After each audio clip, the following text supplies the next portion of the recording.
¿Qué es resistencia? Resistencia es una fuerza que se opone a otra fuerza. Lo voy a repetir. Resistencia es una fuerza que se opone a otra fuerza, de todo tipo, de toda naturaleza. Pero si hablamos de ejercicio, cuando tú estás haciendo pesas, ¿verdad? Y haces pesas para aumentar tu resistencia, tu fuerza, tu potencia, son esas pesas que se hacen de forma lenta y con todo el peso que se puede soportar. Y vas aumentando tu resistencia y cada día puedes aguantar más. Entonces, resistencia es una fuerza que se opone a otra fuerza. Al levantar las pesas, tú estás haciendo eso. En 1 de Pedro capítulo 5, verso 6, dice así: humillados pues bajo la poderosa mano de Dios, para que Él os exalte cuando fuere tiempo. Si estás estudiando las Escrituras, subraya cuando fuere tiempo. Echando toda vuestra ansiedad sobre Él, porque Él tiene cuidado de vosotros. Sed sobrios y velad, porque vuestro adversario, el diablo, como león rugiente, anda alrededor buscando a quien devorar. Estar sobrio y estar velando es lo que a ti te toca. Pero lo que le toca al diablo es devorar. Para evitar que nos devore, debemos ser sabios, debemos de estar sobrios y debemos estar velando. Verso 9, que es a donde quiero ir. Al cual resistid, resistencia, firmes en la fe. Quiere decir que lo que nos está recomendando el apóstol Pedro acá es: hey, ustedes tienen una fuerza para resistir esa otra fuerza. Entonces, el león anda, nuestro adversario, alrededor nuestro, viendo a quién devorar usando su fuerza. Pero si dice la Escritura, resistidlo estando firme o firmes en la fe, entonces lo que me está diciendo la Escritura es: tienes una fuerza para contrarrestar su fuerza. Eso es resistir firmes en la fe, sabiendo que los mismos padecimientos se van cumpliendo en vuestros hermanos en todo el mundo. O sea, no hay a uno que no lo ataque.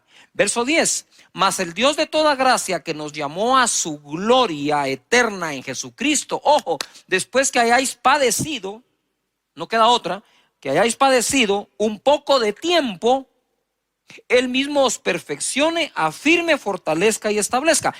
El final de toda esa batalla, el final de ese ataque, el final de que ande alrededor viendo si te devora o no, será que tú vas a ser perfeccionado, vas a estar firmes, fortalecido y establecido. Si nosotros somos capaces, dice, de resistirlo por un tiempo, resistid al diablo y él huirá de vosotros, dice la palabra. Entonces, esa resistencia es una fuerza contra la otra fuerza hasta que él se vaya y huya de tu vida. Hoy quiero hablar de eso, de la fe para resistir. Hay cosas que tenemos que aguantar. Eso es como la pelea del box, ¿verdad? En la pelea de los boxeadores, muchos de ellos cansan a su oponente, deja que lancen golpes y ellos aguantan y resisten y lanzan golpes y lo están resistiendo hasta que ven que ya está debilitado. Entonces contraatacan y chao. Igual aquí dice, tienen que resistir al diablo por un poco de tiempo. Lo que está pasando en el mundo entero va a tomar tiempo salir de allí, pero vamos a tener fe para lograrlo. En Hebreos capítulo 11, verso 1, dice la Escritura: es pues la fe la certeza de lo que se espera, la convicción de lo que no se ve. Y tú me puedes decir, pero Cash, ¿qué tiene que ver esto con lo anterior? Muchísimo, porque dice que lo resistamos firmes en la fe. No dice que lo resistamos firmes en nuestra propia fuerza, sino en la fe. Es pues la certeza de lo que se espera, la convicción de lo que no se ve. Otra versión dice las realidades. Es estar convencido de las realidades que no se ven. No se ven, pero son realidades. Estamos siendo atacados por las realidades que vemos. Pero debemos resistir confiando y creyendo en las realidades que no vemos. Por la fe se ven. Verso 2. Porque por ella alcanzaron buen testimonio los antiguos. Por la fe entendemos haber sido constituido el universo por la palabra de Dios, de modo que lo que se ve fue hecho de lo que no se veía. Entonces, ojo aquí, pongamos atención.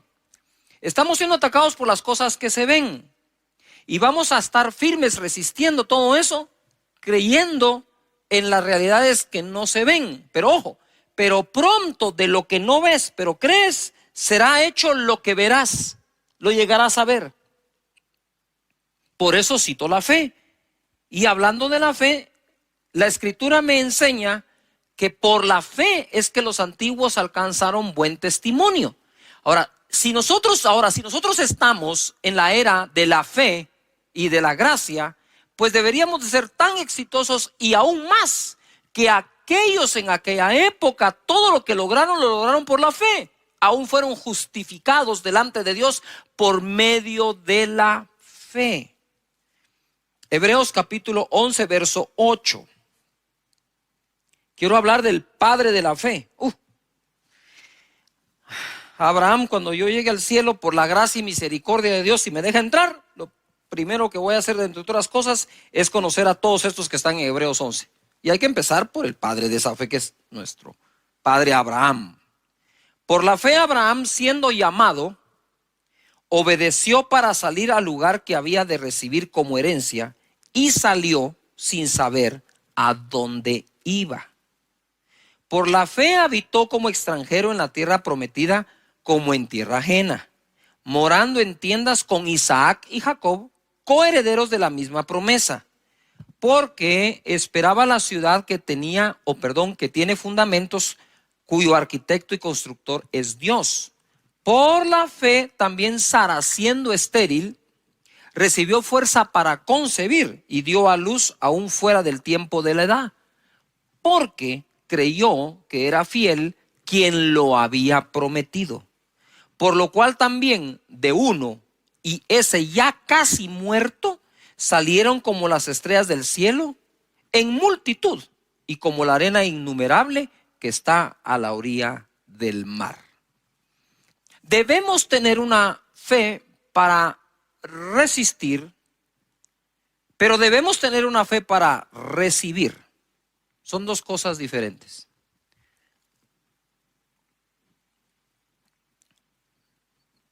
Hace mucho tiempo me topé con un caso en donde fui al hospital a orar por una persona.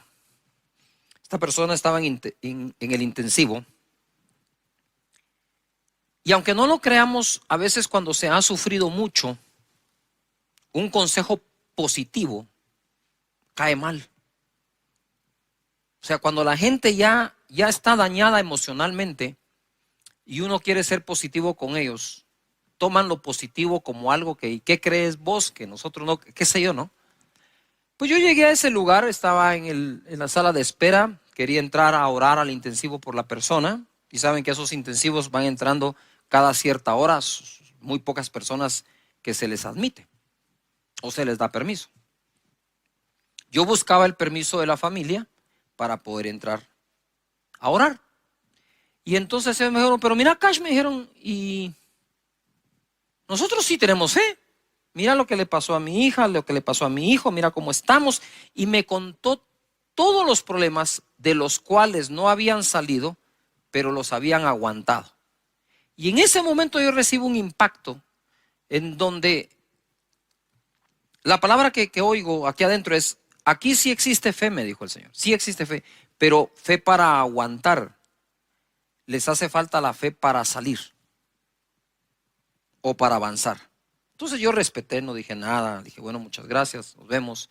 Al otro día pude llegar, entré al intensivo, oré por la persona que, por cierto, bendito Dios sanó.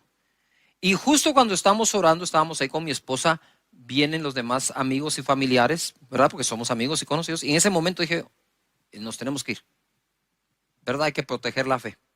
Y bendito Dios sanó. Lo que quiero decir con este ejemplo es que muchos de nosotros hemos aprendido a vivir con algunos problemas y hemos desarrollado esa fuerza o esa fe, que no está mal, está buena, para aguantar durante muchísimo tiempo. Pero eso no quiere decir, ni debe implicar en tu vida, que por eso entonces ya no vas a tener la fe para salir de ese problema, sino únicamente la fe para vivir con el problema.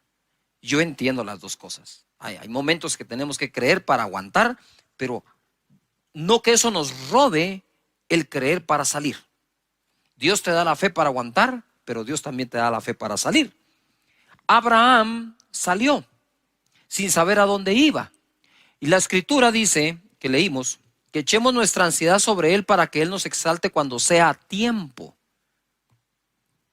Ustedes saben que la incertidumbre del futuro motiva muchísimo la ansiedad interna en el corazón de nosotros. Y hoy por hoy hay mucha incertidumbre del futuro en la mente de muchísimas personas alrededor del mundo. ¿Qué irá a ser del futuro? ¿Qué irá a ser de la familia? ¿Qué va a ser del negocio? ¿Qué va a ser de la iglesia? Y todos somos atacados por eso, pero tenemos que contraatacar. Es decir, una fuerza que combate esa fuerza, resistencia, por la fe, estando firmes contra todo eso. Porque tu mentalidad no puede desboronarse, tu estructura mental no se puede corroer, contaminar y destruirse. Debemos mantenernos fuertes en nuestros pensamientos a través de las escrituras. Entonces, mira, Abraham cuando sale sin saber a dónde va. Pero a todos nosotros nos gusta saber, tener algo de certeza de lo que va a pasar en el futuro. ¿Vos me garantizás que si yo hago esto va a pasar aquello? Eso no es sino la voz de la ansiedad, de la incertidumbre, y quieren estar certeros. Pero Abraham, el padre de la fe, se fue sin saber a dónde iba, pero sabía quién iba con él. O sea, todo viaje mientras Dios te acompañe es bueno. Tú dices, pastor, me quedé sin empleo. No eres el único, son miles. La pregunta es, cuando te quedaste sin empleo, ¿Dios te abandonó y te dejó solo, o Dios te está acompañando en esa época y proveyendo para todo lo que necesites conforme sus riquezas en gloria en Cristo Jesús? Y dice la escritura, mira, ya les voy a hablar de cómo llegaron a tener el hijo con Sara, pero él moraba, dice, en tiendas con Isaac y con Jacob, sin haber alcanzado la tierra todavía. Quiere decir que en el camino tuvo a su hijo, tuvo a su nieto y todavía no tenía lo que le habían prometido.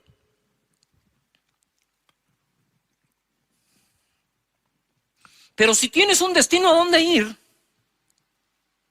no hay manera de alcanzarlo si paras de caminar. Si paro de caminar y si me detengo, el destino no va a venir a mí. Yo tengo que seguir caminando para alcanzarlo. Sara recibió fuerza para concebir, porque creyó que era fiel quien lo había prometido. Y Abraham, ya casi muerto, de él salió una multitud. Yo escribí esto: hoy muchos tienden a querer asegurar su futuro antes de moverse hacia dicho tiempo.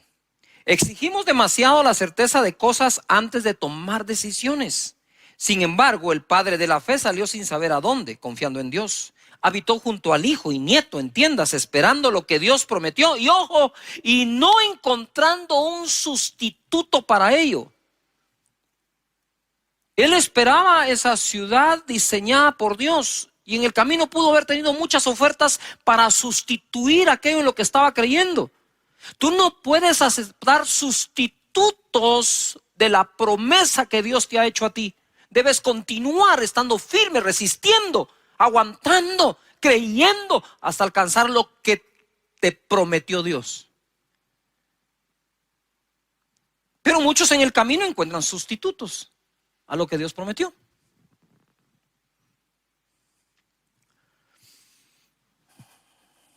Tuvo su hijo cuando ya estaba casi muerto, es decir, tuvo fe para resistir mucho tiempo, pero también tuvo fe para recibir. Y Sara igual, tuvo fe para resistir mientras fue estéril, ojo, y tuvo fe para concebir cuando no tenía fuerzas.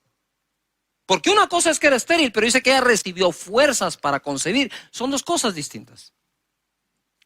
Tenemos necesidad de desarrollar fe para el proceso. Ahora te cuento un poco el proceso. En Romanos capítulo 4 y verso 17. Como está escrito, eso subráyenlo: te he puesto por padre de muchas gentes delante de Dios, a quien creyó, el cual da vida a los muertos y ama las cosas que no son como si fuesen. Este es el proceso. Abraham no se llamaba Abraham, se llamaba Abram. Abram quiere decir el Padre es exaltado. Viene Dios y le dice, ya no te llamarás Abram, te voy a poner esta H aquí en medio, te llamarás Abraham, que quiere decir Padre de multitudes. Pero Dios llamó a Abraham Padre de multitudes sin tener ni un solo hijo. Porque Él llama las cosas que no son como que si fuesen. Y es ahí donde tenemos que resistir a la burla y la argumentación que muchos tienen contra lo que nosotros creemos y nuestra fe. ¿Tú crees que Dios abrió el mar rojo?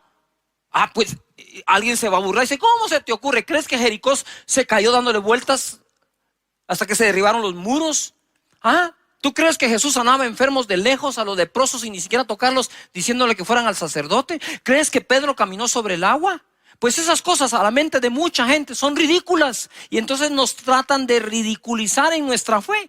Pues lo mismo le pasó a Abraham. Yo me imagino que Sara salía y le decía, hey Abraham, que traducido es, hey, Padre de multitudes, porque eso significaba Padre de multitudes, y todos Padre de multitudes, ya está viejito. Ya no puede, sabemos que el otro es estéril, y encima de eso, orgulloso, ¿verdad? Prepotente, padre de multitudes. ¿Qué se cree este? Yo no sé si Abraham en algún momento le dijo a Sara, Sara, ya no me digas así, hombre, qué clavo, mira, todo el mundo me mira como que saber que fuera, pues que te vean como lo que sos padre de multitudes, ponete las pilas.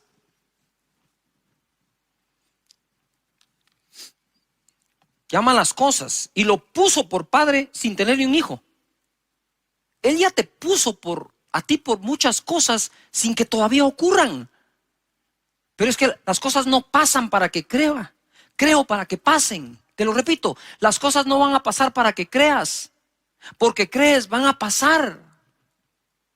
Fe para que las cosas pasen. Y en el 18 dice, Él creyó en esperanza contra esperanza para llegar a ser padre de muchas gentes, conforme a lo que se le había dicho, así será tu descendencia. Nota esto, Él creyó, se esforzó de esperanza en esperanza para llegar a ser lo que se le había dicho.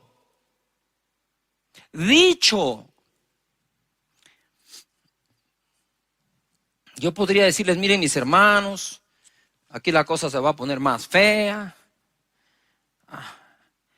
Espero que aguanten, ¿verdad? Ahí nos vemos en el año 2024, al rato ya salimos. No estamos para eso, las personas que tratamos de buscar a Dios para darte una palabra. Estamos para darte una palabra de fe, que la creas. Entonces Él dice que se esforzó de esperanza contra esperanza. Hay una versión que fue escrita de otra forma, dice, Él se esforzó de esperanza contra todas las demás esperanzas. No se daba esperanza por el viejito Abraham, pero no necesitaba que nadie se la diera. Él sabía lo que creía y sabía en quién creía. Verso 19, y no se debilitó, yo subrayé la palabra debilitó, en la fe. Eso quiere decir que hay personas que ya se están debilitando en la fe. ¿Cómo? Te voy a enseñar cómo no se debilitó y qué hay que hacer para no debilitarte en la fe. Pongan atención, subrayen, escriban en el chat, no me debilitaré en la fe, no me debilitaré en la fe. ¿Cómo? De esta manera. No se debilitó en la fe al considerar su cuerpo, que estaba como ya muerto o ya como muerto, siendo de casi 100 años. O la esterilidad de la matriz de Sara. Entonces, ¿cómo una persona puede debilitar su fe? Considerando de más, considerando de una manera incorrecta lo que está pasando. Entonces Abraham dice, voy a llegar a ser, lucho contra todas las esperanzas, voy a llegar a ser el padre de multitudes que Dios dijo que ya soy, hasta me cambió el nombre. Ya yo soy un padre de multitudes y todos. ¿Y dónde está el hijo? Ustedes espérense. Tranquilos, de que lo fabrico. Pero si ya tenés 100 años, entonces, ojo a lo que voy a decir con muchísimo respeto. Abraham, a sus 100 años, dice que no consideró su cuerpo como ya muerto. Y se recuerdan que dice, y ya de él que estaba casi muerto, entonces de ahí sacó una multitud. casi muerto en este contexto es, Abraham ya no podía tener relaciones con Sara, no había forma, ni aunque Sara fuera fértil, él no podía tener relaciones con Sara para poder engendrar un hijo y Sara concebirlo. Pero además no consideró a Sara que estaba estéril. Pongan atención a esto. No consideró ninguna de las dos partes. No consideró lo que le pasaba a él, ni tampoco consideró lo que le pasaba a Sara. Y lo que quiero decirte es, no puedes considerar tú en este momento lo que te pasa a ti y lo que le está pasando al mundo entero, porque eso va a debilitar tu fe. ¡Yuhu! Todo lo contrario, es cierto, sí. Abraham dijo que no, dijo esto no es cierto. Él dijo, no lo voy a considerar de tal manera que el mensaje que reciba es que lo que Dios dijo que iba a pasar es imposible. Claro que es imposible al hombre, pero lo que es imposible al hombre es posible a Dios, dice la Escritura. Entonces vamos a nosotros a leer la Escritura con la manera de pensar que tenemos, o vamos a renovar nuestra manera de pensar por las Escrituras. Pienso de acuerdo a lo que está escrito. Yuhu. Esto está demasiado bueno. No se debilitó al considerar. Entonces, ¿qué hago yo para no debilitarme en la fe? Es no considerar de más todo lo que está ocurriendo. Porque afuera, sí, hay realidades que se ven, pero están escritas para ti realidades que se llegarán a ver. Gloria a Dios. ¿Saben qué? Yo después de predicar este mensaje me voy a sentar a oírme. 20 dice, tampoco. Todos pongan en algún lugar, tampoco. No me debilito y tampoco. Dice, dudó por incredulidad. Es que una vez se debilita la fe, lo que viene es la incredulidad. No se debilitó por incredulidad de la promesa de Dios, sino que se fortaleció en fe, dando gloria a Dios, plenamente convencido. ¡Wow! Esto es una fe para el proceso. De cuando Dios te hable a cuando Dios ocurra, pueden pasar días, semanas, meses, años o generaciones. No vamos a tapar el sol con un dedo. Puede ocurrir. Pero como he dicho yo, si lo que Dios me prometió no se cumple mientras yo estoy vivo, mi mayor herencia va a ser decirle a mis hijos, se va a cumplir mientras tú estés vivo. Y si no se cumple, le vas a decir a mis nietos que se va a cumplir mientras ellos están vivos, porque así fue como Abraham pasó su fe a Isaac y a Jacob.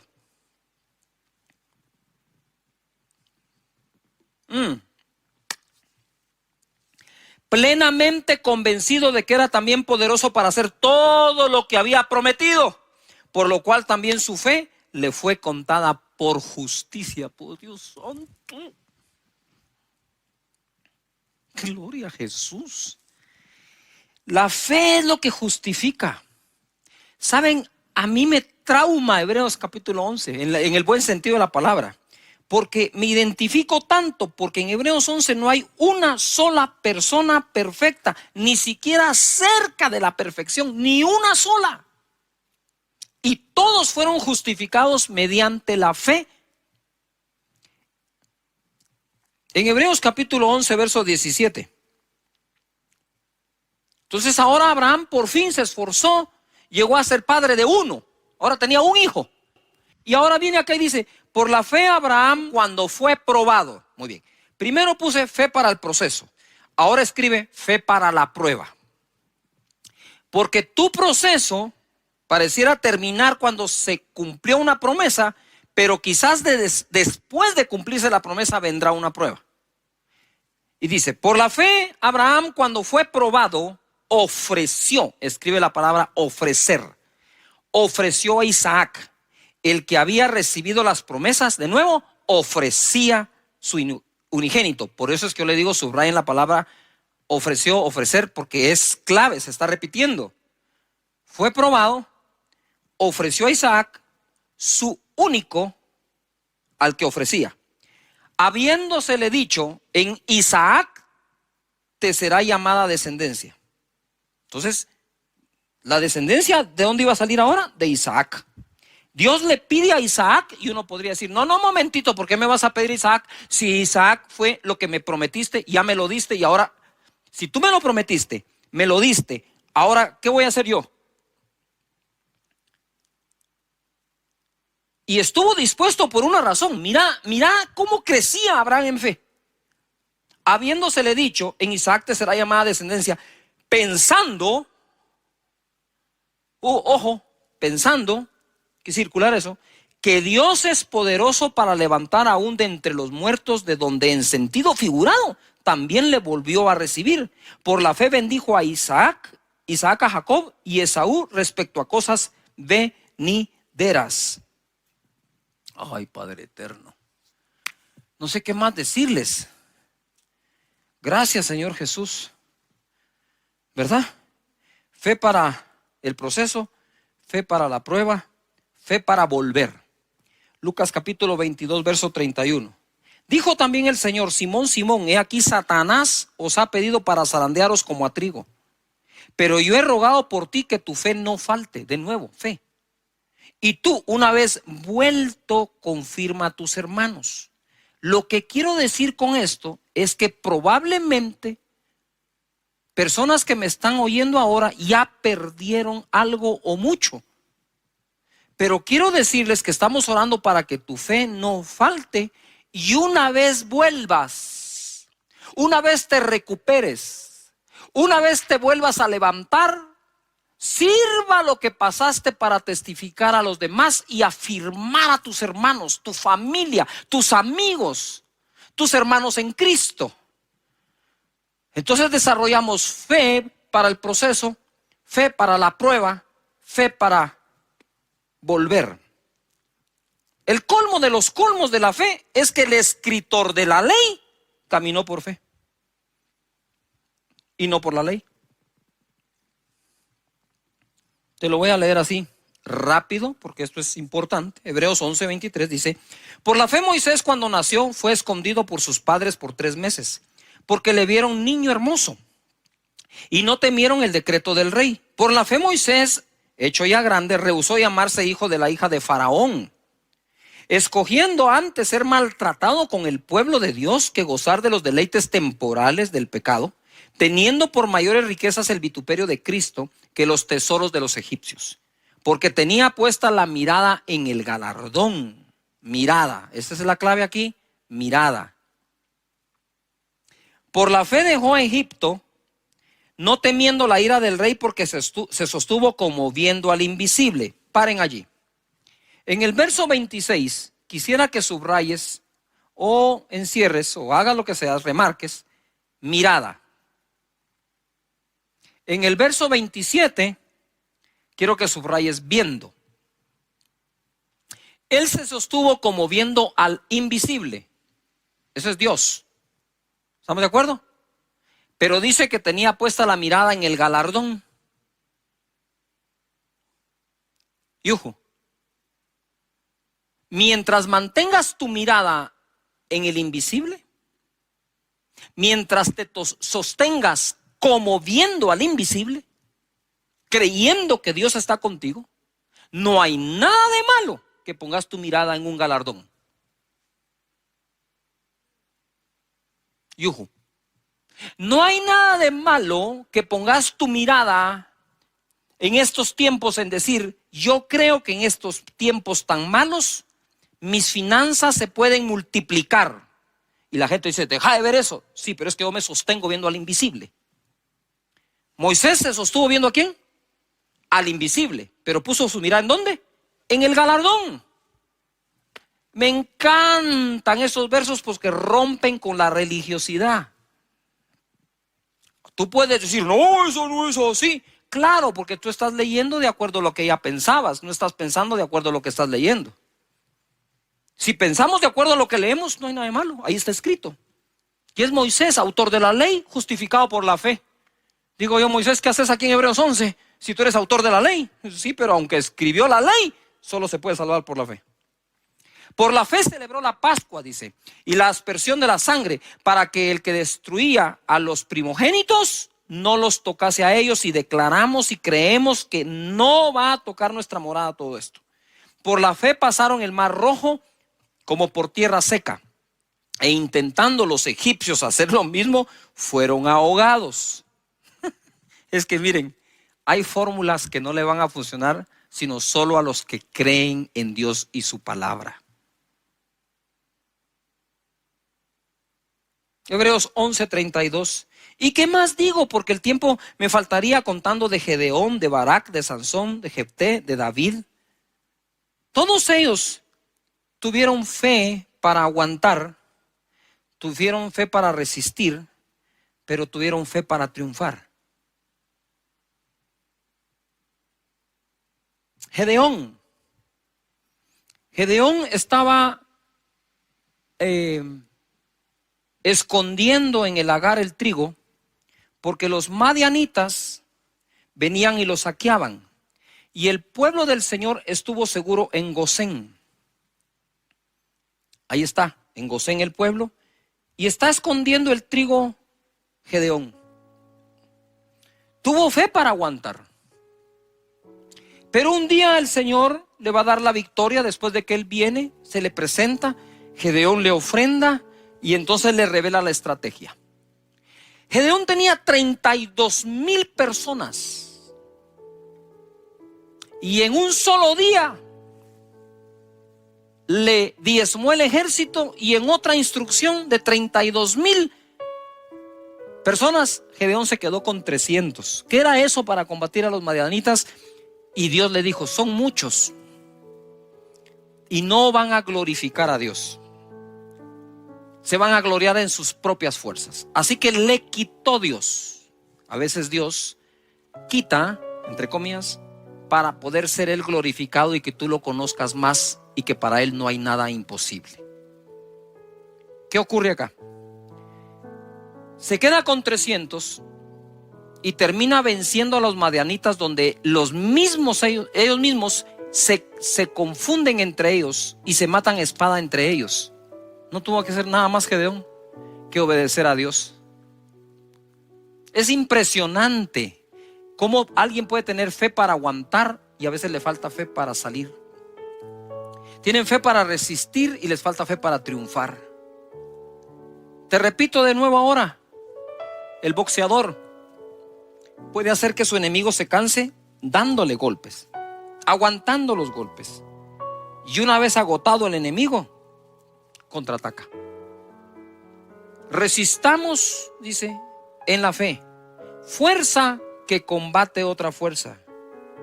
Gedeón empezó a poner excusas. No, yo soy pobre, el menor de mis hermanos. Pues si dice la Biblia que todo el pueblo empobrecía, no había nada extraordinario en que lo fuera también. Pero Dios los sacó de pobre a conquistar la tierra de Madián. Fe para triunfar. Y en Hebreos capítulo 11, porque es lo que estuvimos leyendo, verso 4, se registra la primera obra de fe que la humanidad hizo. La primera obra de fe que la humanidad hizo.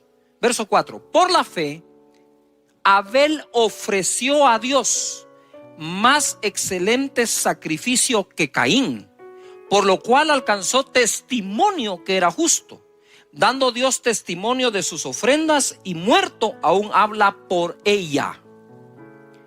Si ofrendar no fuera importante, ¿por qué la primera obra de fe que se registra, que la humanidad hizo como tal, fue la ofrenda de Abel, que fue mejor que la de Caín? Y por eso Dios lo bendijo a tal punto que Caín vino a matar a su hermano por envidia. Y dice la escritura que aquella ofrenda todavía habla delante de Dios. Sí, hay que tener fe para aguantar, pero debemos tener fe para el proceso. Debemos tener fe para poder salir, para la prueba, para volver, porque todos los hombres en Hebreos 11 eso hicieron. 1 Corintios capítulo 15, búscalo allí, mientras en el verso 57, mientras te doy un avance de esto. Miren, es tanta la información que estamos recibiendo de lo malo que ocurre, de las personas infectadas, de las personas que fallecen. Es tanta la información que recibimos del desempleo que puede existir, de la crisis que hay, la economía está golpeada, 70% de la población ya fue afectada económicamente, que tenemos que tener mucho cuidado con el manejo de esa información dentro de nuestra mente y qué tipo de pensamiento puede llegar a afectar. Porque la Biblia dice que lo que el hombre piensa, eso es él. También dice la Escritura que nuestras armas en la milicia son poderosas en Dios, no son carnales, para derribar argumentos, altivez, todo lo que se levanta en contra del conocimiento de Dios, llevando cautivo todo pensamiento a la obediencia de Cristo Jesús. Por lo tanto, lo que pensamos es muy importante. Y estamos ahora no solo peleando una batalla o contra un virus o contra los problemas económicos. La batalla más grande que quizás estés peleando en este momento es la batalla de la mente. Entonces, en 1 Corintios 15, 57 dice, o se nos enseña, mas gracias sean dadas a Dios que nos da la victoria, y por favor subrayen la palabra victoria o enciérrala en un círculo, por medio de nuestro Señor Jesucristo. Lo primero que tenemos que tener claro es que nosotros somos más que victoriosos en aquel que nos amó. Y esa palabra victoria es algo que debes escribir en algún lugar, que debes subrayar en tu Biblia o marcar en tu escritura digital. La cosa es que tienes que tener presente esa palabra, victoria. Empieza a utilizar esa palabra lo más que puedas.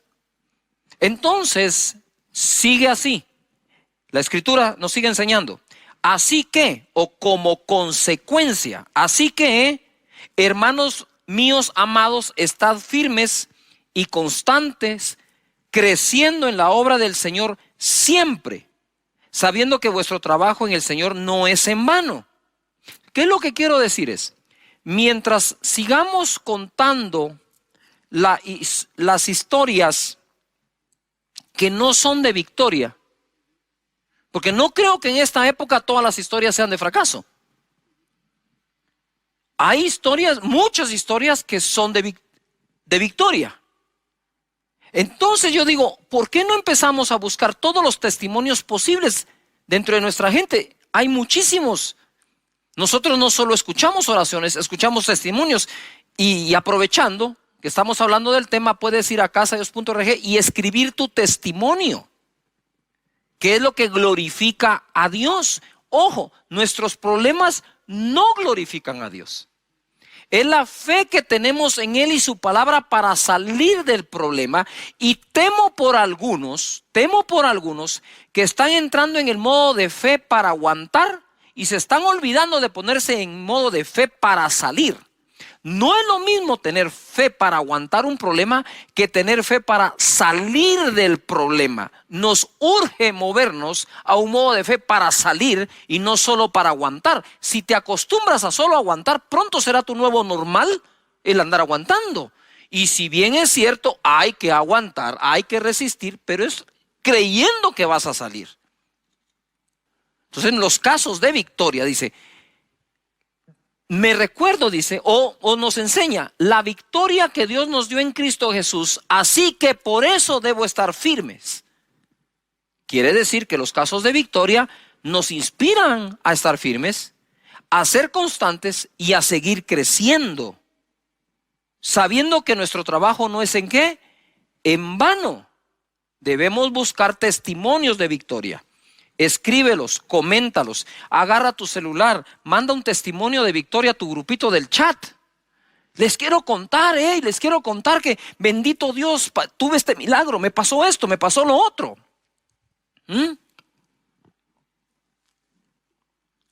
No solo es oren por mí, me quedé desempleado. Es escribir, bendito Dios, ya tengo el empleo. Bendito Dios, ya se abrió la empresa. Bendito Dios, ya sanó el enfermo.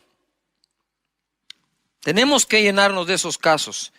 La segunda cosa que quiero mencionar acá es que en la vida debemos tener ganas de ganar, no solo ganas de participar. Mira lo que dice Pablo en 1 Corintios 9:24. ¿No sabéis que los que corren en el estadio, todos a la verdad corren, todos corren, pero solo uno lleva el premio? Corred de tal manera que lo obtengáis.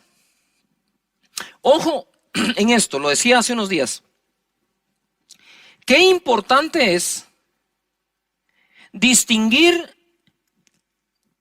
o discernir, entender, comprender de qué tipo de carrera está hablando. Está hablando de la carrera que haces en la mañana o que haces en una faja o el ejercicio para mantenerte bien, en forma, quemar calorías, quemar grasa, o está hablando de la carrera competitiva.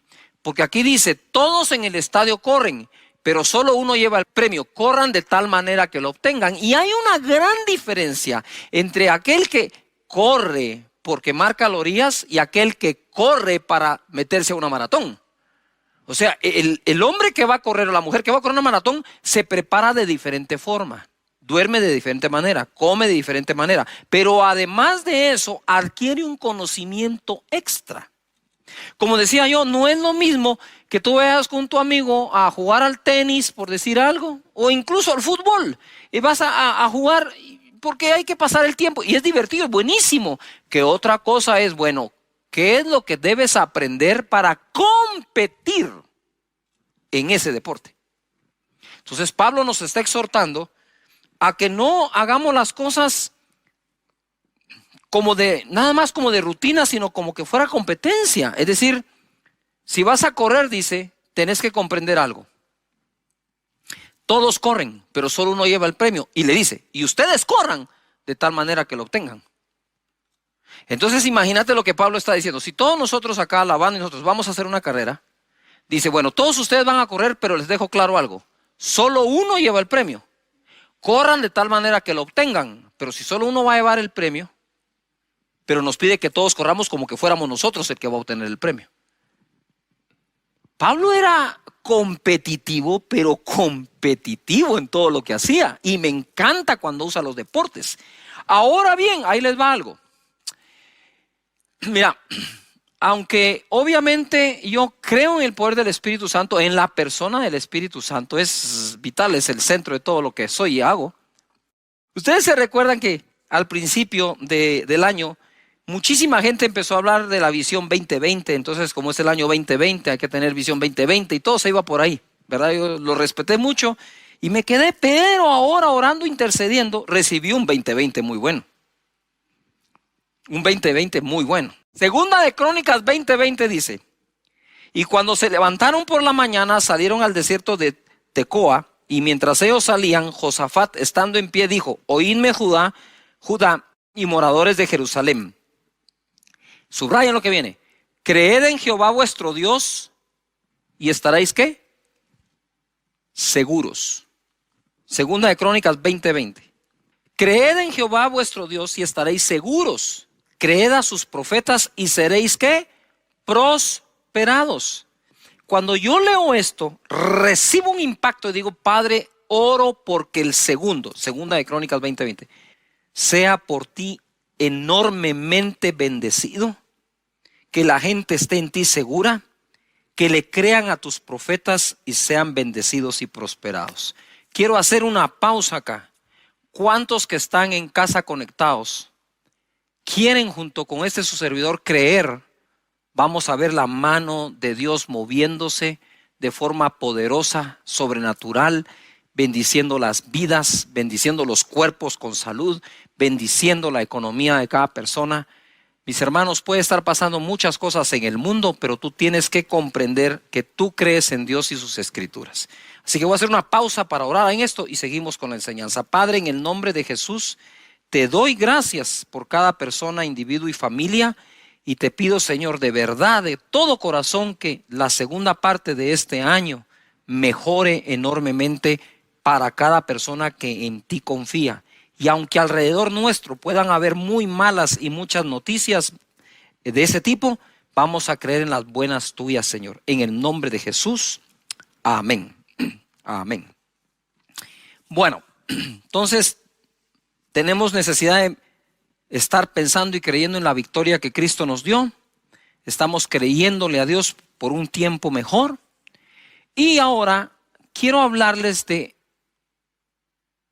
dentro de este tema, de algo que es importante desarrollar en el carácter nuestro. Mira,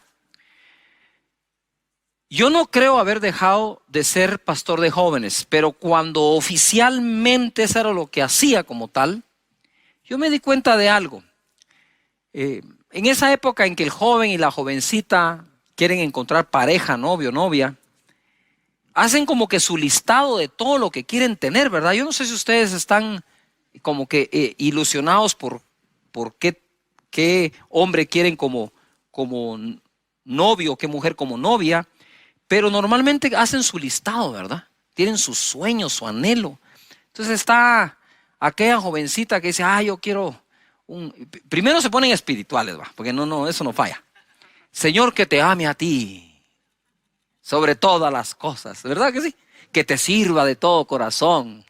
Pero de ahí tienen su listado. A mí me gusta alto, moreno, rubio, ojos claros, ojos oscuros. Y que trabaje y que sea, ¿verdad? Que sea esforzado, y hacen todo su listado. Pero digo yo, y yo le enseñaba a los jóvenes, antes de hacer el listado de lo que quieres recibir y que la pareja tenga, haz el listado de lo que tienes que ofrecer. Y les digo esto en son de broma, pero a la vez en serio, porque había una jovencita que, Cash, mira, estoy orando por mi novio, seguramente Dios tiene mi pareja y yo quiero que sea trabajador y que tenga una maestría. Le digo, mira, discúlpame, le digo yo, pero a mí en tu casa me han contado que no te está yendo bien en los estudios, eso sí, tenés el listado de lo que querés, de lo que demandás, pero no has hecho el listado de lo que ofreces. Y así nos pasa en todos lados. La gente está buscando un trabajo y lo primero que hacen es, bueno, ¿cuánto paga? ¿A qué hora entro? ¿A qué hora salgo? ¿Cuál es el día libre? ¿Qué ofreces? Y esta época no está para andar demandando mucho, está para incrementar nuestra oferta. Para eso tenemos que agregar valor a nuestra vida, valor a nuestro conocimiento para tener algo mejor que ofrecer. Porque si hay una crisis de empleo, no te puedes dar el lujo de no incrementar aquello que tengas o puedas ofrecer. En 2 de Reyes capítulo 4 verso 1 dice, una mujer de las mujeres de los hijos de los profetas clamó a Eliseo diciendo, tu siervo, mi marido, ha muerto. Y tú sabes que tu siervo era temeroso de Jehová y ha venido el acreedor para tomarse 2 hijos míos por siervos o esclavos. Y Eliseo le dijo, ¿qué te haré yo? Declárame qué tienes en casa. Y ella dijo, tu sierva ninguna cosa tiene en casa, sino una vasija de aceite. Al parecer la mujer se dio cuenta que sí tenía algo después de declarar que no tenía nada. Porque de verdad que una pequeña vasija con aceite era insignificante para la crisis que le había dejado el marido. Hay cosas que a mí me cuesta comprender. Dice que esta es mujer de uno de los hijos de los profetas. Y le dice a Eliseo, tu siervo. Entonces el marido de esta mujer era siervo de Eliseo. ¿Sí? Y Eliseo fue un hombre acostumbrado a ver el poder de Dios sobrenatural. Pero el hecho que veamos o deseemos ver el poder sobrenatural de Dios no nos exime de ser sabios, inteligentes en lo que hacemos y prepararnos. Esa mezcla es la mezcla que siempre he tratado de buscar en la vida. Dios es sobrenatural y hará lo sobrenatural. Pero Moisés incluso fue educado. ¿Y qué de Sadrach, Mesach y Abednego? ¿Y qué de Daniel? ¿No buscaban la sabiduría de estos jóvenes? El mismo Nabucodonosor, el rey de Babilonia, buscaba la sabiduría que estos tenían. Entonces es una, ¿cómo dijera eso? Como encontrar ese punto de equilibrio, porque Dios te da lo sobrenatural como te da el conocimiento y la ciencia y la inteligencia y el consejo y la prudencia. Es el mismo Dios que hace una, es el mismo Dios que te da la otra también.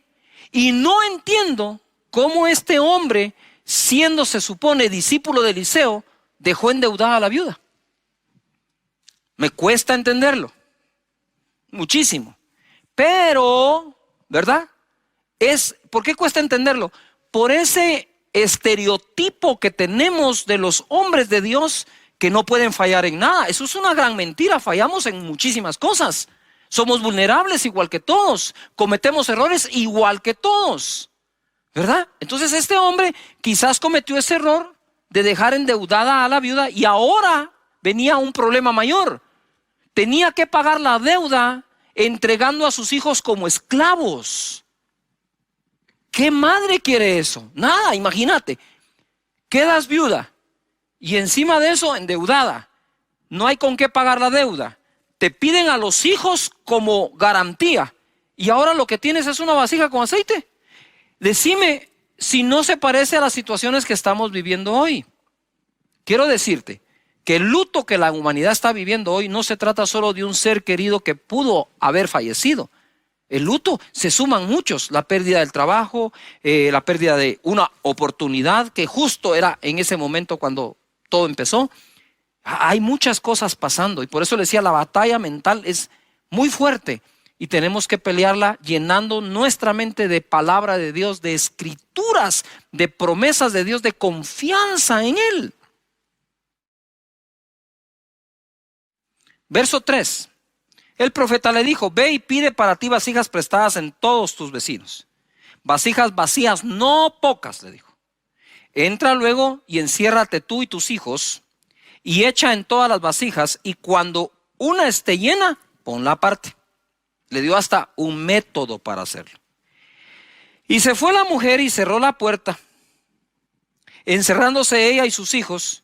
Y ellos le traían las vasijas y ella echaba el aceite. Cuando las vasijas estuvieron llenas, dijo a uno de sus hijos, tráeme aún otras vasijas. Él le dijo, no hay más vasijas. Entonces cesó el aceite. Vino ella luego y le contó al varón de Dios, y el cual dijo, ve y vende el aceite y paga a tus acreedores, y tú y tus hijos vivid de lo que quede. ¿Ya se dieron cuenta ustedes la combinación entre lo sobrenatural que ocurrió? Eliseo le dijo, ¿sabes qué? Toma esa vasija, pide prestadas vasijas vacías de todos tus vecinos, no pocas sino muchas, y empieza a llenar.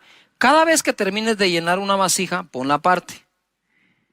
Y entonces cuando ya llenaron las que tenían, la mujer le dice al hijo, a uno de ellos, ve y trae más vasijas, y al hijo, ya no hay vasijas, se acabaron. Entonces dice él, cesó el aceite.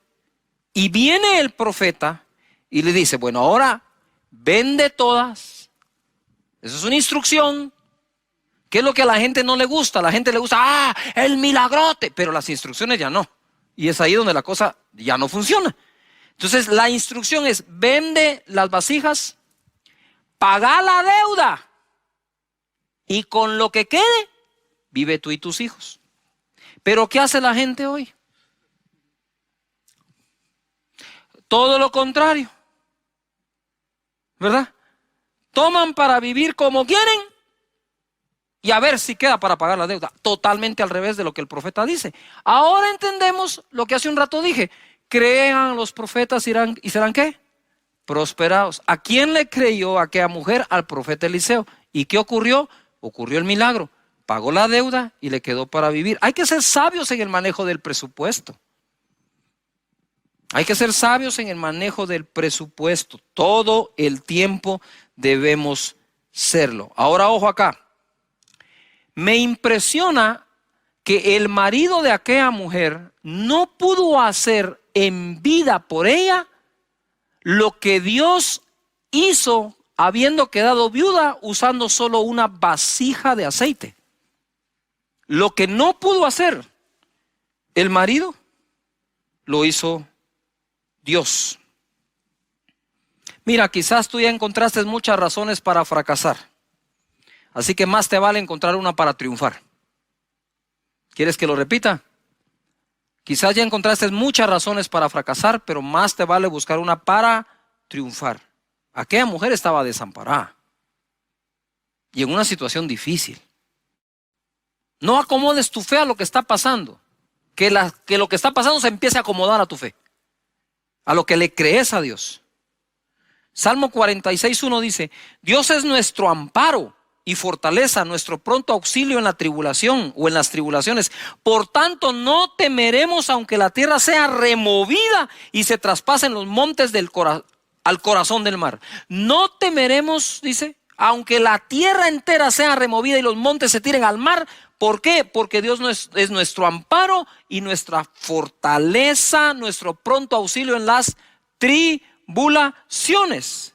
¿Qué significa la palabra amparo? Significa proteger o favorecer a algo o a alguien que lo necesita. Él es nuestro amparo. Él es nuestra fortaleza. Él es nuestro socorro en las tribulaciones. ¿Quién socorrió a aquella mujer? Fue Dios. ¿Quién amparó a aquella mujer? Fue Dios. ¿Cómo es posible que teniendo aún al marido en vida, no lograron nunca pagar las deudas y ahora que estaba sola, sí las pagó? ¿Qué pudo haber fallado si el marido de ella era uno de los hijos de los profetas? ¿Qué pudo haber fallado allí? ¿Ah? ¿Será que siendo uno no logró confiar en Dios? ¿Será que estando vivo él no confió en la palabra de Eliseo si alguna vez se la dio? Pero ¿por qué la mujer pudo y el marido no? Simple y sencillamente porque ante una situación tan dura, ella fue directo a la fuente, a Dios, y de Dios recibió la estrategia. Padre, en el nombre de Jesús, revela estrategias a cada familia, a cada persona. La situación de aquella mujer era terrible, pero Dios es más grande que tu situación. Salmo 91:1 dice: el que habita al abrigo del Altísimo morará bajo la sombra del Omnipotente. Diré yo a Jehová, esperanza mía y castillo mío, mi Dios, en quien confiaré. Date cuenta, el que habita al abrigo del Altísimo morará bajo la sombra del Omnipotente. Diré yo. Lo repito, perdón, diré yo. ¿Qué tú tienes que decir? Diré yo, Jehová, esperanza mía y castillo mío, mi Dios, en quien confiaré.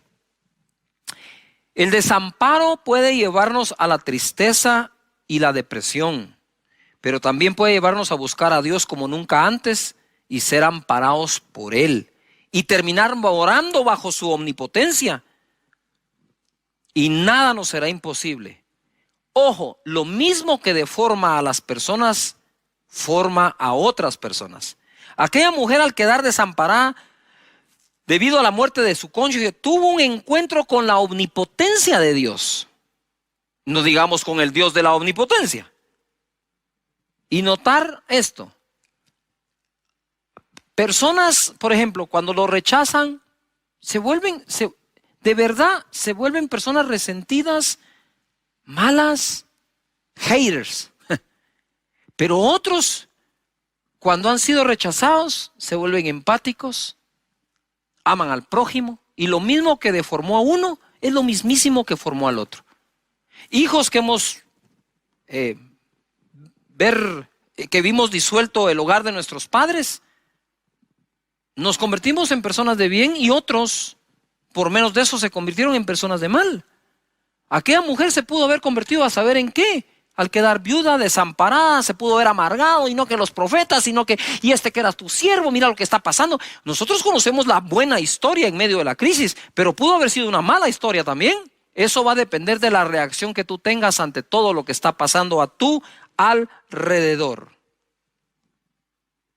Lo que ofrecemos ensancha nuestro camino. Proverbios 18:15 dice: el corazón del entendido adquiere sabiduría, y el oído de los sabios busca la ciencia. La dádiva del hombre le ensancha el camino y le lleva delante de los grandes. Adquiere sabiduría y ciencia, dice. Mas la dádiva, ¿qué es lo que dice? La dádiva del hombre le ensancha el camino. En Proverbios 3:16, ¿qué es lo que debes adquirir? Proverbios 3:16 dice: largura de días está en su mano derecha, en su izquierda riquezas y honra. El contexto es: bienaventurado el hombre que adquiere sabiduría y obtiene inteligencia, porque entonces tendrá largura de día en su mano derecha, riquezas y honra en la mano izquierda. Y como me dijo un amigo mío, este proverbio a mí me dice que Dios quiere que llegue a viejito de forma honrosa y bendecido. Y en el Proverbios 22:4, que es de mis favoritos, dice así: riquezas, honor y vida son la recompensa, la remuneración de la humildad y del temor de Jehová. Si en serio tienes un corazón humilde y respetas a Dios, pues ¿qué es lo que ofrece las Escrituras? No, olvídate de mí. ¿Qué dice Proverbios? No, ¿qué dice Cash Luna? ¿Qué dice Proverbios? Riquezas, honor y vida son la recompensa de la humildad y el temor de Jehová. Entonces te lo voy a parafrasear. Dios quiere que obtengas tus ganancias de forma honrada sin perder la vida. Mira esto, te va a gustar.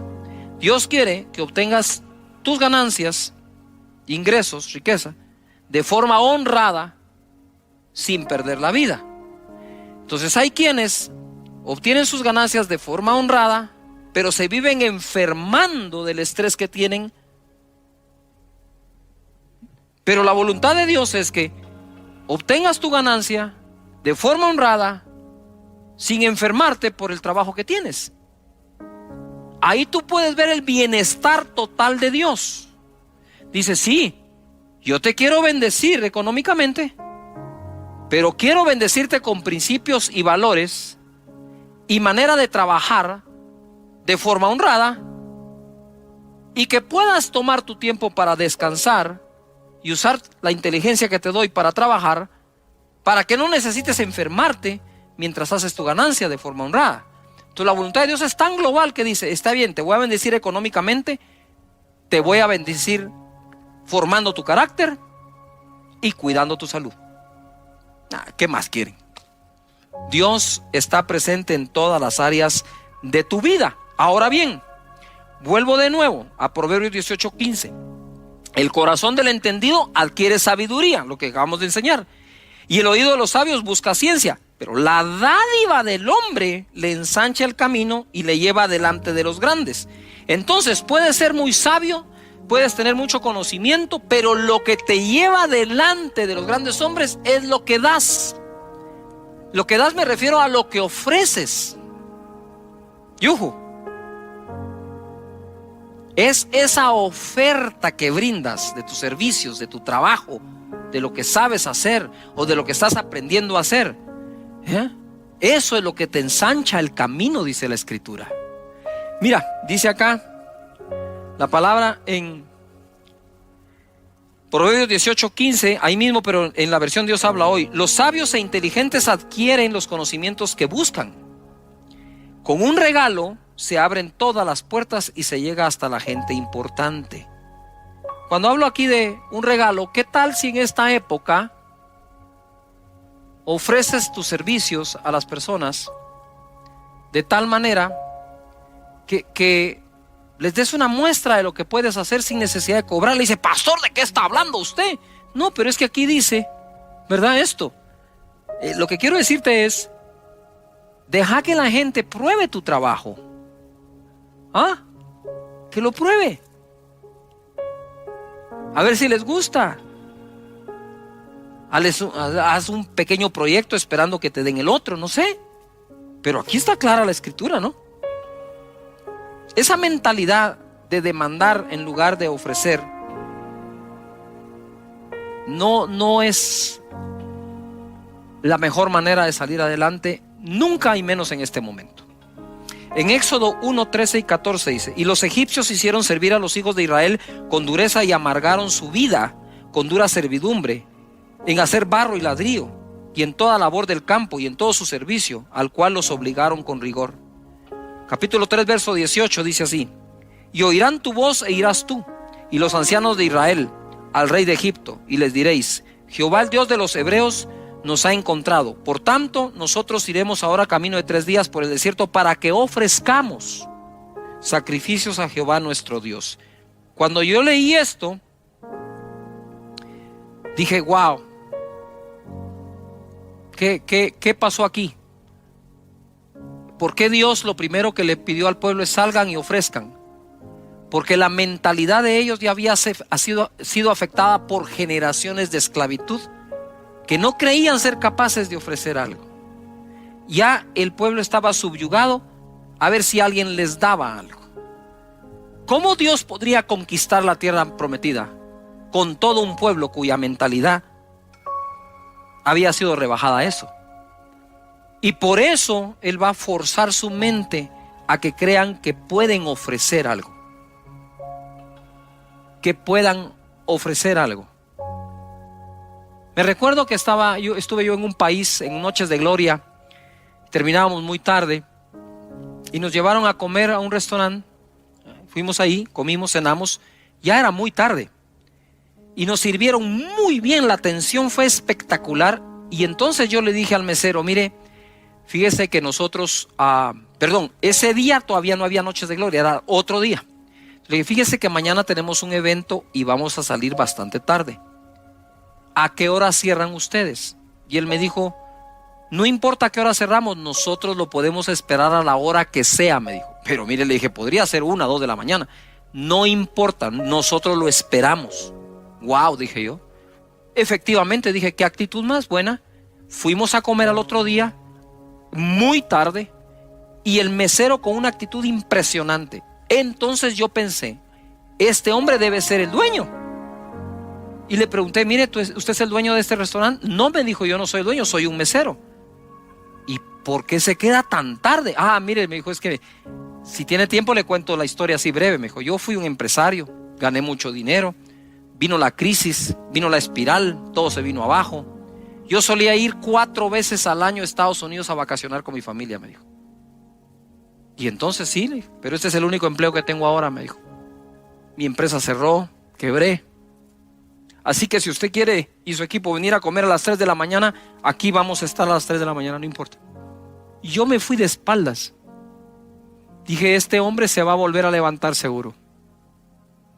Porque no está pensando sino en qué tiene que ofrecer. Yo quisiera orar hoy por todos ustedes para que Dios les bendiga en su vida física, salud, familiar, como esa viuda, pero que no crean que están desamparados, porque están amparados por Dios. Y que Dios bendiga tu iniciativa, tu trabajo de tus manos, y salgas adelante. Y que te dé ideas para tener algo que ofrecer. ¿Les parece que oremos? Padre, en el nombre de Jesús, muchas gracias por la vida. Gracias por las oportunidades y los ejemplos que en las Escrituras encontramos, como esta viuda. Señor, que sepamos que tú eres el amparo nuestro y el amparo de todos. Señor, en el nombre de Jesús, te pido para que exista paz en el corazón y en la mente de las personas. En el nombre poderoso de Jesucristo, muchas gracias. De que dieron la mía extra, o aquellos siervos que hicieron solo lo que se les pidió, son llamados siervos inútiles. Para ser siervos útiles, hacemos más de lo que nos piden, ¿verdad? Esa es la enseñanza de Jesús, tanto a los líderes como a seguidores, como a todas las personas. Debemos aprender este principio para todos nosotros. Luego de eso vimos cómo fue promovido David. David no fue promovido por lo que el papá le ordenó hacer, lo hizo, fue al campamento de sus hermanos que estaban en batalla contra Goliat. Él llevó unos quesos, unos panes y regresó con prendas de sus hermanos para decirle a su padre que ellos estaban bien. Pero fue promovido porque él mató a Goliat, que nadie se lo pidió, él mismo se ofreció a hacerlo. Y de tal manera que cada uno de ellos fue recibiendo la promoción porque hizo más allá de lo que se les pidió. Entonces ahora quiero, habiendo resumido un poco esto, continuar ese mensaje que dimos. En Génesis capítulo 22, verso 8, ustedes se recordarán que tuvimos o tenemos la historia de Abraham cuando Dios le pide a su hijo y va a subir el monte para sacrificarlo. Entonces ahora ya me voy yo a ese momento en que sube con su hijo Isaac. Y respondió Abraham, porque le dice a Isaac: ¿y dónde está el cordero o lo que vamos a sacrificar? No lo veo por ningún lado.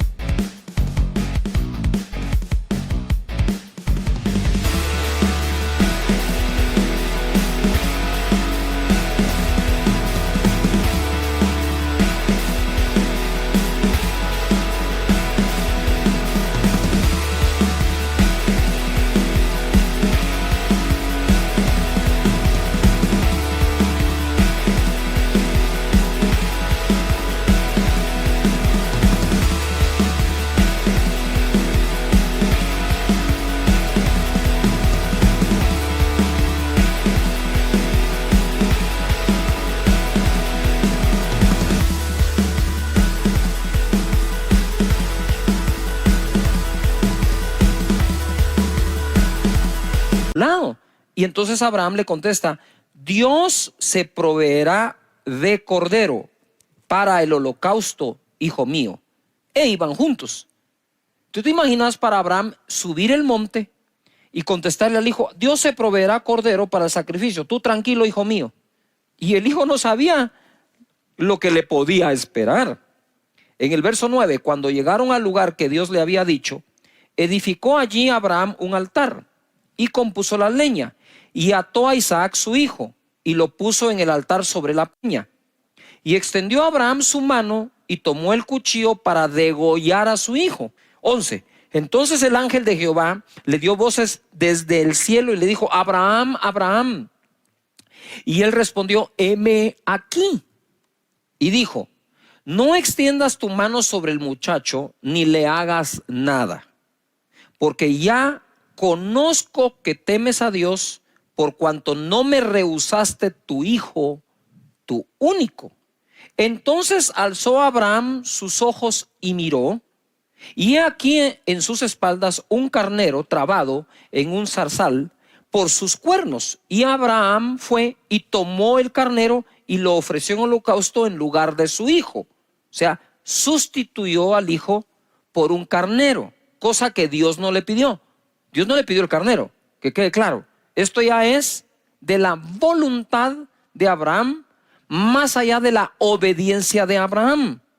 Y llamó a Abraham el nombre de aquel lugar: Jehová proveerá. Por tanto se dice hoy, en el monte de Jehová será ¿qué? Provisto. Y llamó el ángel de Jehová a Abraham por segunda vez desde el cielo. ¿Se recuerdan que la palabra Jehová Jireh, Jehová proveerá? Ese nombre fue mencionado por Abraham hacia Dios ese día. Y de ahí todo, sí, Jehová Jireh, Jehová Jireh. Y a veces no sabemos de dónde viene.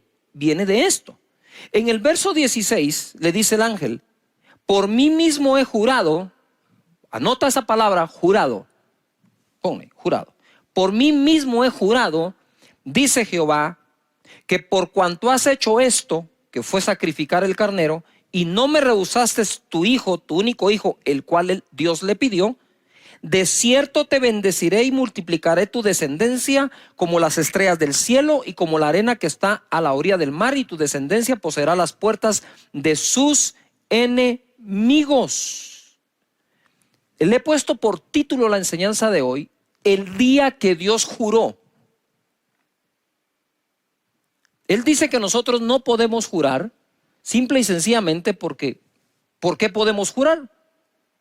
Sin embargo, Dios, no encontrando otro mayor que Él por quien jurar, juró por sí mismo. Mira, una cosa es cuando Dios nos habla y nos hace una promesa, otra es cuando la jura. Sabemos que aunque no lo jure, Él las va a cumplir, porque Dios no miente. Pero entonces, ¿por qué jura? Dice que el juramento se pone para el final de toda discusión, como para decir: mira, te estoy pidiendo que me creas y por lo tanto te lo voy a jurar. Eso lo hace Dios. Nosotros los hombres, dice Él, no juréis, pero Él sí lo hace.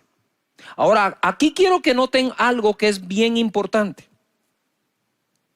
En Hebreos capítulo 6, verso 13, el escritor de Hebreos va a citar este mismo hecho o este acontecimiento. Pero para que quede claro a qué se refiere con que te bendeciré, porque eso es muy amplio. O sea, Dios te bendiga, eso es muy amplio. No sé si me explico. Otra cosa es, por ejemplo, cuando le dijeron a María: y bendito sea el fruto de tu vientre. Entonces, cuando Hebreos o el escritor de Hebreos va a citar esto, dice de esta manera o lo escribe de esta forma. En el verso 6 del capítulo, en el verso 13 del capítulo 6. Porque cuando Dios hizo la promesa a Abraham, no pudiendo jurar por otro mayor, juró por sí mismo diciendo: de cierto te bendeciré ¿con qué? Abundancia, y te multiplicaré grandemente. Este escritor, para dejarnos claro a qué se refería cuando dice te bendeciré, él dice te bendeciré con abundancia. yo quiero pedirles un favor a todos. En esta época que estamos viviendo, ya hay gente que se autoabandonó. Dijo, no hay nada que hacer, no hay nada por qué luchar, que esto se quede así, ya definitivamente no voy a encontrar trabajo, no puedo abrir una empresa. Y yo digo, si ya encontraste 10 razones para fracasar, más te vale que busques una buena razón para triunfar. Y creo que una buena razón para salir adelante es que Dios juró bendecirnos de esta manera a Abraham y su simiente.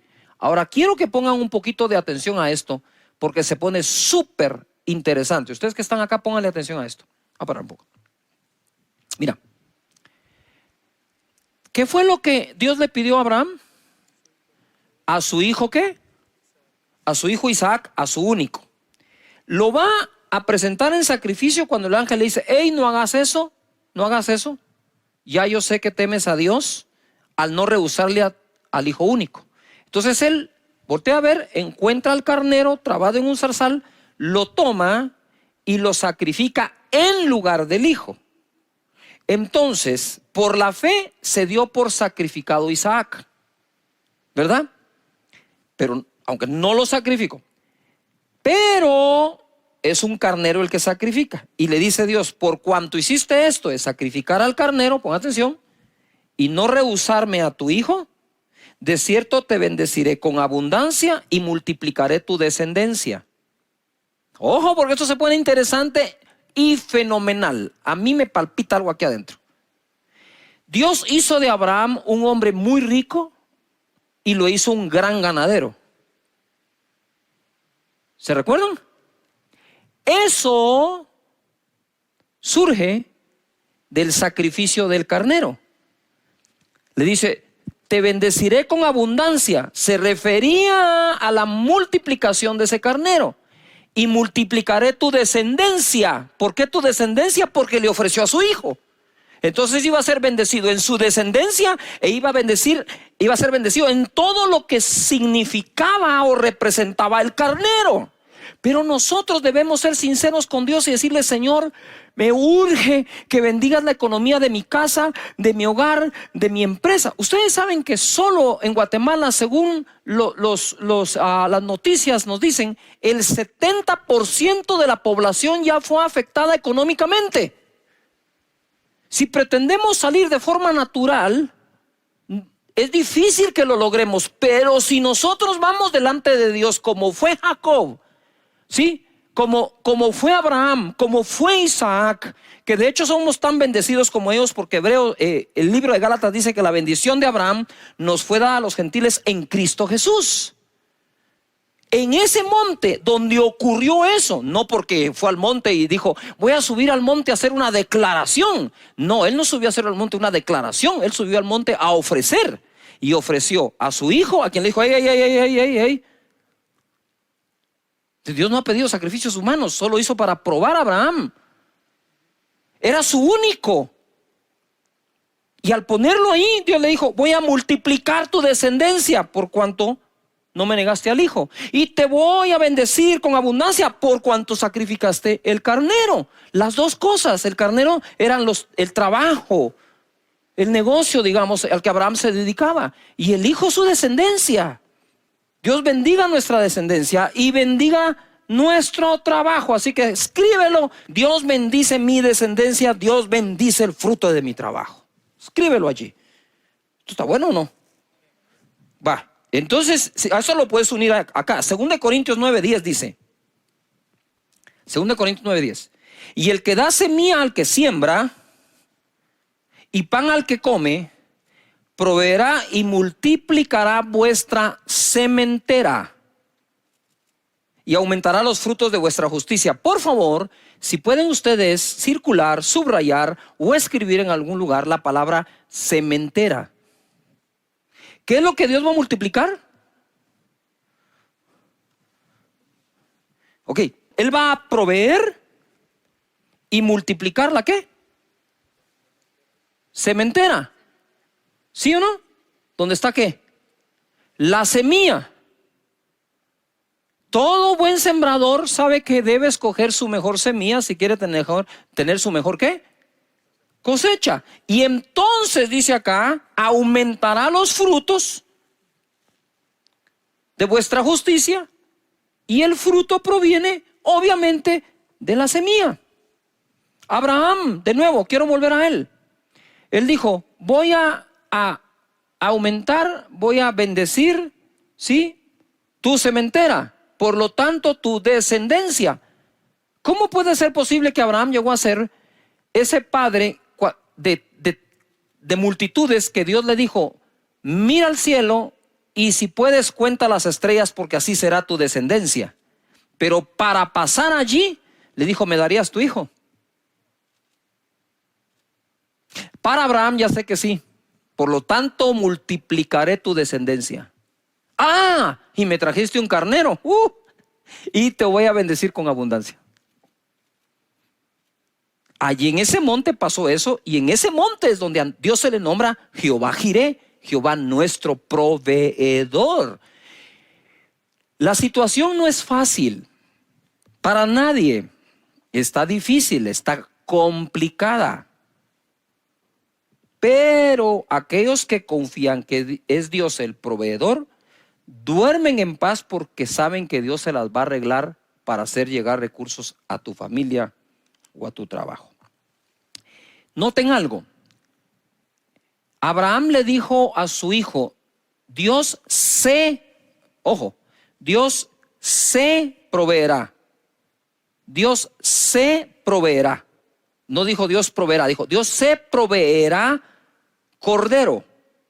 Sin embargo, lo que encontró en el monte fue un carnero. Entonces ahora hablemos de cómo Dios se proveyó cordero.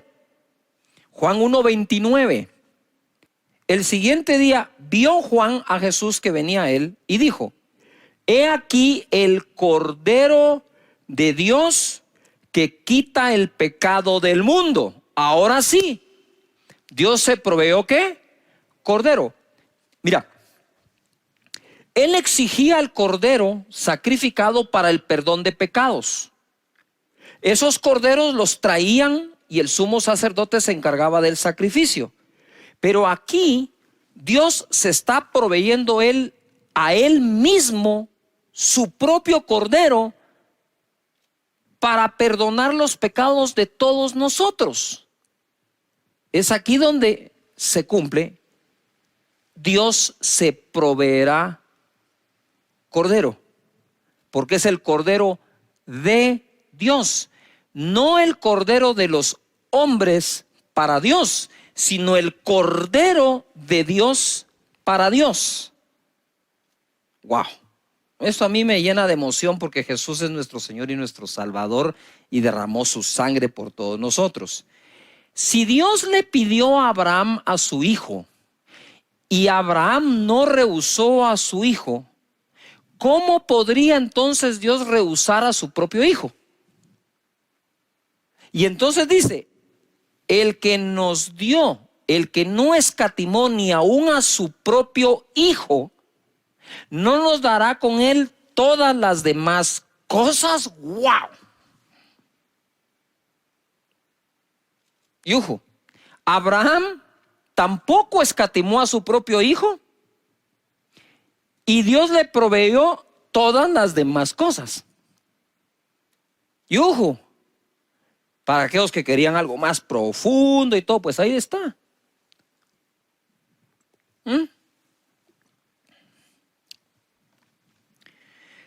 Es impresionante lo que ocurre con Jesús, Cordero sacrificado. Efesios 5:1. Ahora sí, agárrense de la silla donde quiera que estén. Esto se va a poner de mejor todavía. Efesios 5:1 dice, sed pues imitadores de Dios como hijos amados, y andad en amor como también Cristo nos amó. Subrayen amó, amar. Como también Cristo nos amó y se entregó a sí mismo por nosotros. Cordero de Dios. Lo que viene, por favor, subráyalo, porque esto te va a quitar algunas cosas que en la mente quizás te han puesto personas que sin leer tan solo dan opiniones. Subraya lo que viene, creo que va a ser muy edificante para tu vida. Él se entregó a sí mismo por nosotros, ofrenda. ¿Qué palabra está ahí? Ofrenda, estoy hablando de Jesús. Sacrificio a Dios en olor fragante. Entonces, ese sacrificio que Jesús hizo en la cruz fue la ofrenda de Jesús para con su Padre. El equivalente a lo que Abraham iba a hacer con Isaac. Dios no lo dejó, dijo, si no me rehusó su hijo Abraham, viene Dios y no nos rehúsa a su propio hijo. Mira, una cosa es creer en el sacrificio que Jesús hizo, y otra cosa es ver el amor de Dios de haberlo entregado por nosotros. Si hay algo que el ser humano no aguanta, es ver a sus hijos sufrir. Yo quisiera que nos pusiéramos a pensar por un momento qué vivió, qué sintió, por qué pasó Dios Padre cuando vio a su hijo en la cruz del Calvario. Es que nosotros, como leemos el verso y lo hablamos, hoy estaba yo orando al Señor y le decía, Padre, yo quiero orar a ti. Y cuando oro normalmente uso los versículos porque me amparo en lo que está escrito para que mi oración sea más eficiente o más eficaz delante de Dios. La oración eficaz del justo puede mucho. Entonces le digo, antes de empezar a hablarte, Señor, yo sé que cito tu palabra cuando oro, pero no la quiero citar como que te estuviera predicando. Ya. Sino la quiero citar como aquel que la está creyendo, que te estoy creyendo a ti. Y mientras leía este verso decía, Señor, ¿qué pudo haber sentido el Padre de ver a su hijo en la cruz del Calvario? Espérame, porque el que lo dio, de tal manera amó Dios al mundo que dio a su hijo, el que lo dio fue el Padre. No sé si me logro explicar. Jesús en la cruz del Calvario, que puso su vida voluntariamente, nadie me la quita, yo la pongo para volverla a tomar, dijo, fue entregado por el Padre.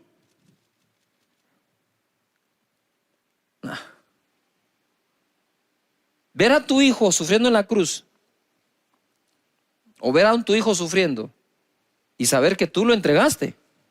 No estoy hablando que tú lo traicionaste, ese fue Judas. Eso es otra cosa. Estoy hablando de la entrega de darlo al mundo por nosotros. Eso debe haber sido, no quiero ni imaginar lo que vivió Dios. Claro, él sabía que si Abraham creía que al entregar a su hijo Dios era capaz de devolvérselo de entre los muertos, ¿cómo no lo habría de creer el Padre de Jesús, sabiendo que sí habría de resucitar? Pero aunque vaya a resucitar, no podés obviar y quitar de en medio su sacrificio y su sufrimiento. Ahora quiero que comprendas esto. Dice Efesios que Él se entregó a sí mismo como ofrenda, en olor fragante, un sacrificio acepto a Dios. En otras palabras, ¿qué fue Jesús en la cruz? La ofrenda que Dios mismo se proveyó. Yo digo, Padre, pero si nosotros podemos ofrendarte, ¿por qué te tenías que proveer tu propia ofrenda? Y ahora tiene sentido cuando Él dice, Él da semilla al que siembra. Él es el que la da. Él es el que la provee. No le damos a Dios nunca nada que Dios no nos haya dado antes. Si le vamos a dar algo a Dios es porque Él ya lo dio a nosotros. Mira lo que dice Filipenses capítulo 4 verso 15. Y sabéis también vosotros, oh Filipenses, que al principio de la predicación del Evangelio, cuando partí de Macedonia, ninguna iglesia participó conmigo, ninguna iglesia participó conmigo en razón de dar y recibir, sino vosotros solos. No podemos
esperar que todos comprendan esto, porque el mismo Pablo dijo, ninguna participó conmigo, solo una.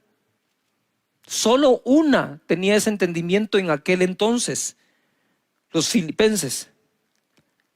Y no es que busque dádivas, sino que busco fruto que abunde en vuestra cuenta.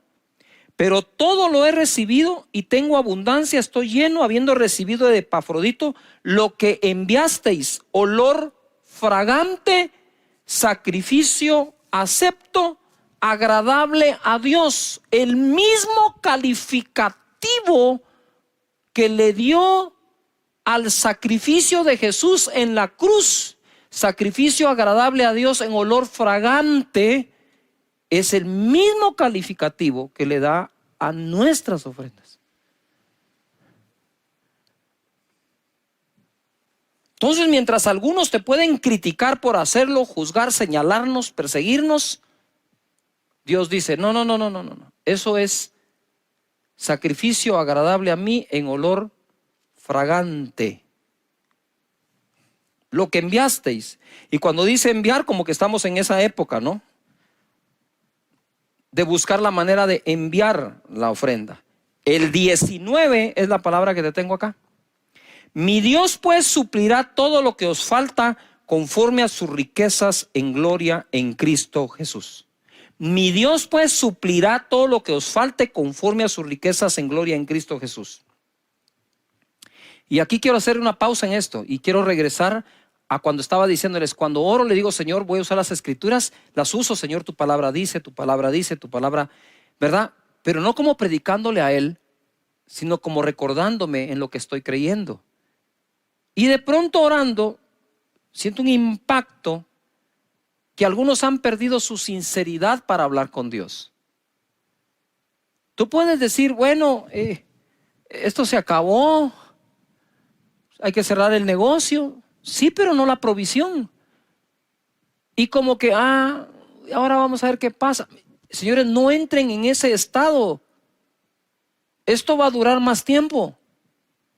Y tenemos que acudir al Señor. Y ser sinceros, Señor, decíselo. Sí me preocupa mi situación económica.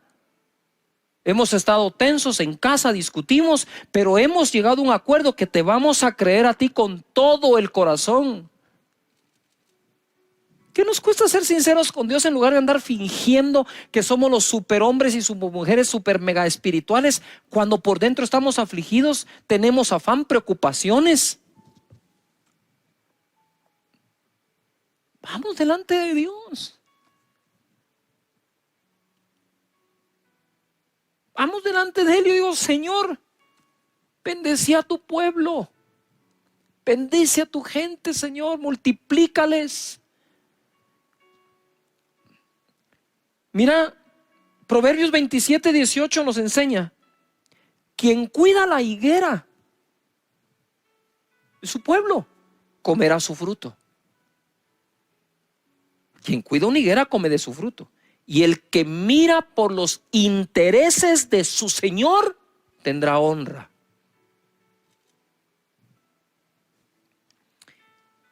Y quiero irme a esta historia porque vimos cómo Jacob combatió al espíritu de Labán que le bajaba el salario y lo dejaba sin nada y reinventó su manera de procrear a los carneros, a las cabras y las ovejas, y Dios bendijo la reinvención. Y así pudo combatir a Labán. Pero ahora vamos a aprender cómo se combate a Madián. Jueces 6, verso 1. Los hijos de Israel hicieron lo malo ante los ojos de Jehová, y Jehová los entregó en mano de Madián por 7 años. No fueron 3 meses, no fueron 6 meses, no fue un año, fueron 7. Y la mano de Madián prevaleció contra Israel, y los hijos de Israel, por causa de los madianitas, se hicieron cuevas en los montes y cavernas y lugares fortificados. Pues sucedía que cuando Israel había sembrado, subían los madianitas y los amalecitas, y los hijos del oriente contra ellos subían y los atacaban. y acampando contra ellos destruían los frutos de la tierra hasta llegar a Gaza. Y no dejaban que comer en Israel ni ovejas, ni bueyes, ni asnos, porque subían ellos y sus ganados y venían con sus tiendas en grande multitud como langostas, y ellos y sus camellos eran innumerables. Así venían a la tierra para devastarla. De este modo empobrecía a Israel en gran manera por causa de Madián. Y los hijos de Israel clamaron a Jehová. Yo no creo que clamaron al séptimo año, yo creo que se fueron 7 años clamando. Y cuando los hijos de Israel clamaron a Jehová a causa de los madianitas, o sea, yo creo que oraron todo el tiempo, pero este último clamor como que iba a poner final a aquella temporada. Jehová envió a los hijos de Israel un varón profeta, el cual les dijo: así ha dicho Jehová, Dios de Israel. Y por cierto, voy a hacer un paréntesis. La escritura dice: confiad en Dios y viviréis seguros, creed a sus profetas y seréis prosperados. Y ahora les manda un profeta, el cual les dijo: así ha dicho Jehová, Dios de Israel, yo os hice salir de Egipto y os saqué de la casa de servidumbre, de la esclavitud. Os libré de la mano de los egipcios y de la mano de todos los que os afligieron, a los cuales eché de delante de vosotros y os di su tierra. Y os dije: yo soy Jehová vuestro Dios, no temáis a los dioses de los amorreos, en cuya tierra habitáis, pero no habéis obedecido a mi voz. Y vino el ángel de Jehová y se sentó debajo de la encina que está en Ofra, la cual era de Joás Ebieresita, y su hijo Gedeón estaba sacudiendo el trigo en el lagar para esconderlo de los madianitas. Había que esconder eso poco de comida que quedaba, porque los madianitas se lo llevaban. 12. Y el ángel de Jehová se le apareció y le dijo: Jehová está contigo, varón esforzado y valiente. Ok, sí, soy esforzado y valiente, pero no se mira claro. Y Gedeón le respondió: Señor mío, si Jehová está con nosotros, ¿verdad? Yo le hubiera dicho: y además tú decís que soy varón esforzado y valiente, ¿por qué nos ha sobrevenido todo esto? ¿No creen ustedes que nosotros también tenemos esa duda? A veces, ¿por qué nos viene esto?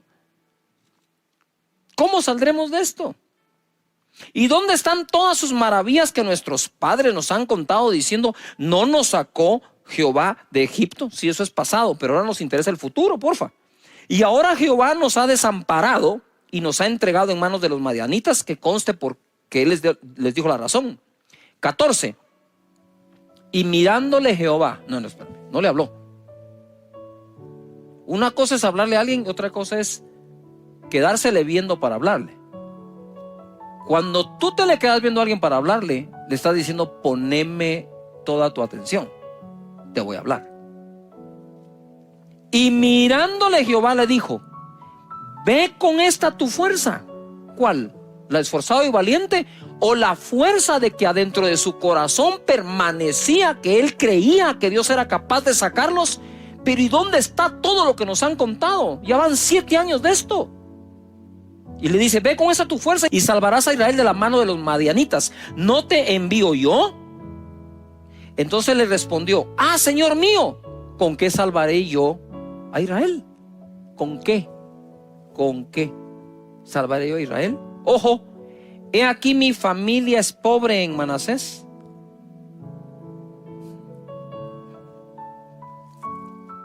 y yo el menor de la casa de mi padre. Pregunto, a ver, estudiantes, he aquí mi familia es pobre y yo el menor. ¿Y quién no estaba pobre después de 7 años de haber sido saqueados? Yo no estaba diciendo nada nuevo, ni estaba diciendo nada que los demás no estaban padeciendo. Mi familia es pobre en Manasés y yo el menor en la casa de mi padre. 16. Jehová le dijo: ciertamente yo estaré contigo. Eso te debe bastar. Y derrotarás a los madianitas como a un solo hombre. Y él respondió: yo te ruego que si he hallado gracia delante de ti, me des señal de que